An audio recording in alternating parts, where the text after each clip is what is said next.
Shout out po sa mga chismosa, chismoso. So ngayon ay may mga chismosa dito sa ating paligid na kung saan ang tiyahin ko po ay umiiyak. Kasama po yung aking pinsan na umiiyak dahil parang ako'y ay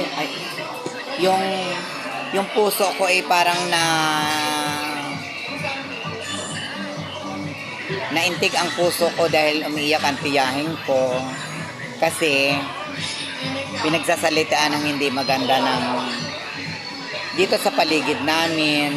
Ngayon ay natouch po ako sa kanyang mga sinabi na kasi masama ang ugali ng kanyang amo dahil masama ang ugali talagang hindi pinagkakalooban ng Panginoon ng mga biyaya. Kasi once na nagsasalita ka ng mga masasama sa iyong mga tauhan ay hindi maganda ang pasok ng grasya sa iyong business. At natouch ako sa aking tiyahin dahil ako naiiyak din kasi naawa ako kasi siyempre tiyahin ko yon sa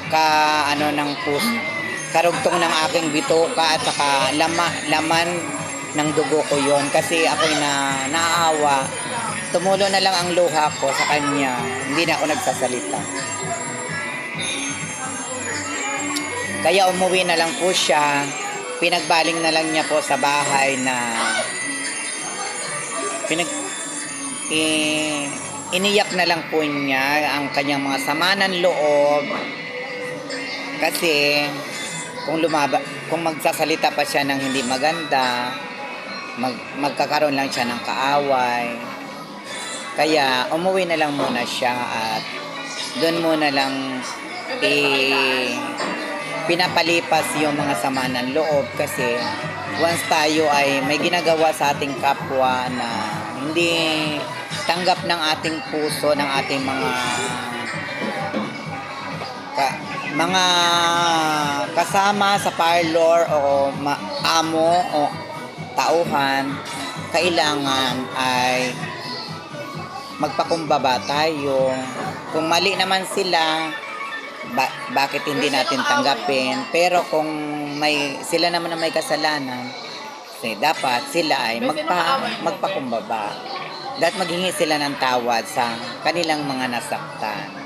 Kaya natouch po ako doon sa aking nasaksihan dahil ang tiyahin ko umiiyak, pati yung pinsan ko umiyak din, pati apo ko.